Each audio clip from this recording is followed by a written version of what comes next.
তো তোমাদের আগে একটা জিনিস দেখাই। এখানে হয়েছে কি, আমরা ভাবলাম বইয়া হয়ে গেছে একটা এনিমি মেরে, পরে দেখি আবার 5 জন এলাইভ। তা আমরা তো এনিমি খুঁজে খুঁজে পালাম না।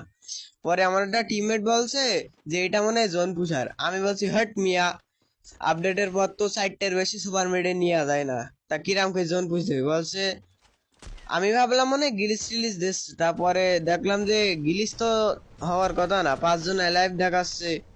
তা কি করে কি করব?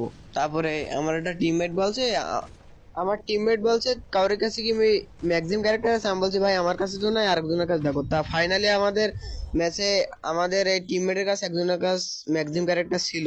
তা তোমাদের একটা কথা বলি, যারা জোন পুশ দেয় তাদের 4টে হোক বা 2টো মেডিকিট হোক, সে সুপার মেডি যে কটাই হোক, তাদের জোন পুশ থেকে আটকানো অসম্ভব। এই ভিডিওটা দেখে আমি যা, এই ম্যাচে যে ভাইটা পড়ছিল সে একটু, যদি তোমার সামনে ভিডিওটা পড়ে তা তুমি একটু মিষ্টি করে কমেন্ট করে দিও।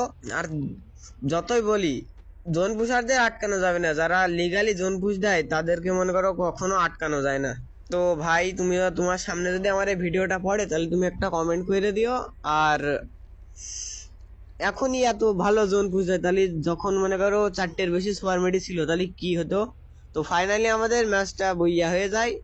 তো ভাই তোমার এই জোন পুশটা দেখে আমার খুব ভালো লাগছে ভাই, তোমার সামনে যদি আমি পাই ভাই। তো তোমাদের কি মনে হয় এটা কোন জোন পুশার হতে পারে? বিডি বেস্ট জোন পুশার আমার জানা মতে। তা আমার একটু নতুন আইডি, তোমরা একটু সাপোর্ট করো।